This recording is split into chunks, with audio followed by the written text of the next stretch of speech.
Supernova विस्फोट के बाद हम लोगों ने व्हाइट ड्वार्फ और ब्लैक ड्वार्फ स्टार्स को देखा। अब हम लोग ब्लैक ड्वार्फ स्टार से आगे बढ़ के हम लोग देखेंगे न्यूट्रॉन स्टार के विषय में। हम लोग पढ़ रहे हैं स्टार का जो पूरा एक लाइफ साइकिल है, यानी कि जन्म से मृत्यु की जो अवस्था है, उसमें से हम लोग अब चौथे अवस्था में हम लोग आ गए हैं। फोर्थ स्टेज में हम लोग आ गए हैं। तो हम लोगों ने पिछले क्लास में पढ़ा था व्हाइट ड्वार्फ और ब्लैक ड्वार्फ, और हम लोगों ने देखा था कि ये जो व्हाइट ड्वार्फ है वो वहीं पे समाप्त हो जाता है। समाप्त होने के कारण इसे हम लोग फॉसिल स्टार्स भी बोलते हैं, यानी जीवाश्मीय स्टार्स भी बोलते हैं। लेकिन एक जो हम लोग देखे थे ब्लैक स्टार के बारे में, ब्लैक ड्वार्फ के बारे में, ये जो ब्लैक ड्वार्फ था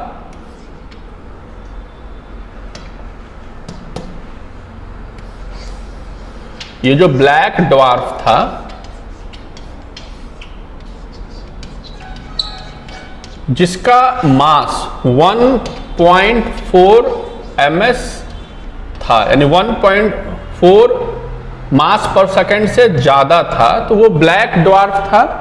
व्हाइट ड्वार्फ तो वहीं पे खत्म हो गया, लेकिन ब्लैक ड्वार्फ में फिर भी थोड़ा सा जान बचा रहता है। और यही ब्लैक ड्वार्फ आगे चल के न्यूट्रॉन स्टार में कन्वर्ट करता है। तो ये देखेंगे कि ये कन्वर्जन होता कैसे है। तो हम लोग देखेंगे कि ये जो ब्लैक ड्वार्फ है,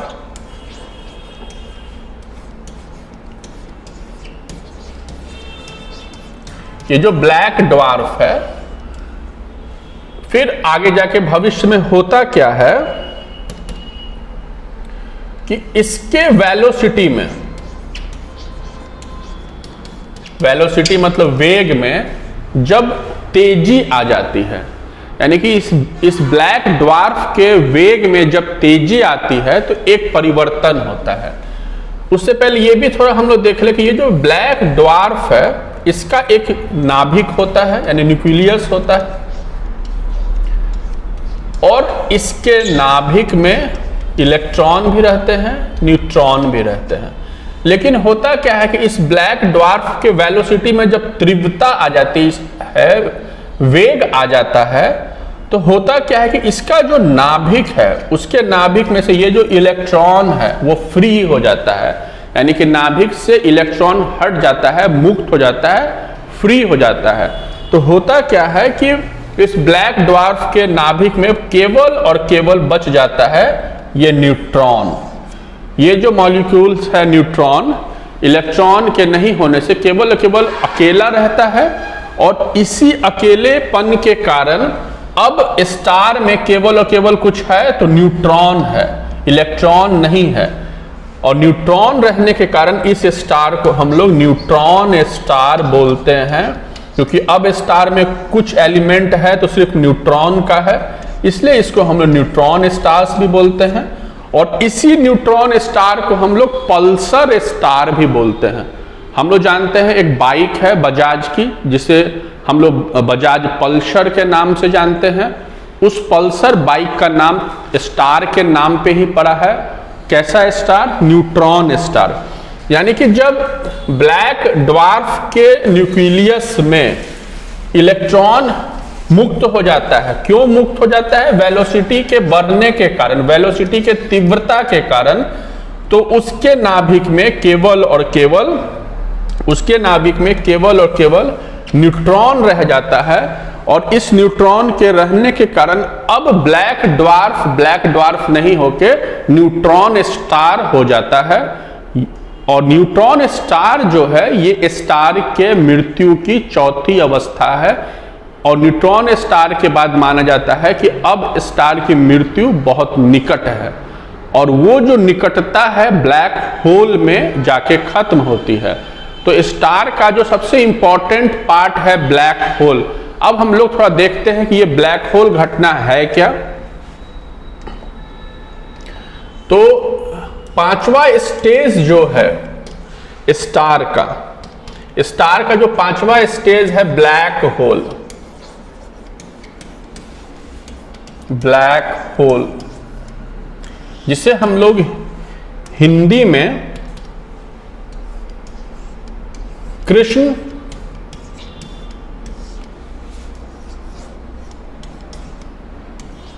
छिद्र बोलते हैं, हिंदी में कृष्ण छिद्र बोलते हैं। और जब ब्लैक होल की घटना समाप्त हो जाती है तो माना जाता है कि स्टार समाप्त हो गया है। तो अब देखते हैं कि ये ब्लैक होल है क्या।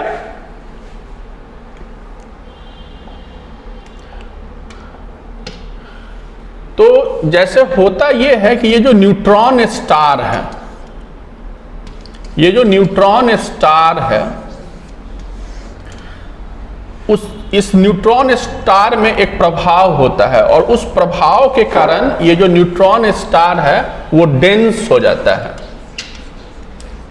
जैसे कि मान लिया जाए कि कोई 6 फीट का इंसान है और अगर अभी टेम्परेचर 40 डिग्री सेल्सियस है, तो अगर ये टेम्परेचर धीरे धीरे घटते घटते -273 डिग्री सेल्सियस हो जाए, अगर टेम्परेचर -273 डिग्री सेल्सियस हो जाए, तो कोई भी इंसान, वो 6 फीट का हो या 60 फीट का हो, वो एक सिंगल पॉइंट में कन्वर्ट कर जाएगा, एक सिंगल पॉइंट में कन्वर्ट कर जाएगा, यानी कि एक बिंदु पे आके सिमट जाएगा, यानी कि पूरी तरह से वो डेंस हो जाएगा, ये विज्ञान कहता है।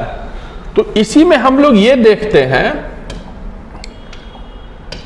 कि ये जो न्यूट्रॉन स्टार है, ये जो न्यूट्रॉन स्टार है, एक समय के बाद एक बिंदु पर आके जमा हो जाता है, अर्थात ये अति सघन हो जाता है। सघन को हम लोग घना भी बोल सकते हैं, यानी कि डेंस हो जाता है। और इतना अधिक डेंस हो जाता है कि अगर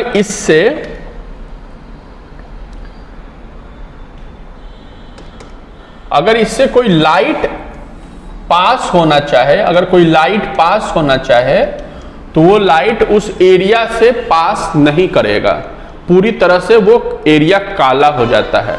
और काले का जो गुण होता है, जैसे कि मान लिया जाए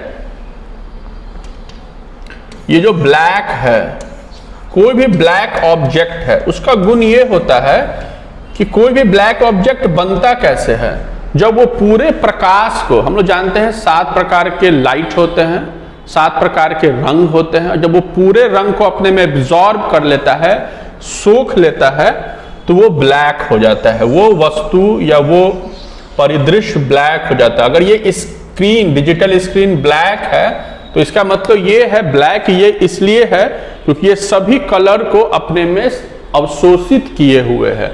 अगर ये पीला है तो इसका मतलब ये है कि सभी कलर को अवशोषित कर लिया है और पीले कलर को रिफ्लेक्ट कर रहा है, यानी परावर्तन इसका कर रहा है। तो सघन होने के कारण होता है कि जब कोई भी प्रकाश इसके पास से गुजरता है तो उस प्रकाश को अपने में अवशोषित कर लेता है, उस प्रकाश को अपने से आर पार होने नहीं देता, और पूरे प्रकाश को, हर तरह के प्रकाश को जब वो अवशोषित कर लेता है तो वो जो पूरा एक एरिया बनता है ब्लैक हो जाता है। और उसी घटना को ब्लैक होल घटना कहते हैं। और जब वो ब्लैक होल घटना घटित हो जाता है तो माना जाता है कि यहाँ पे स्टार की पूरी तरह मृत्यु हो गई। तो यही है ब्लैक होल स्टार।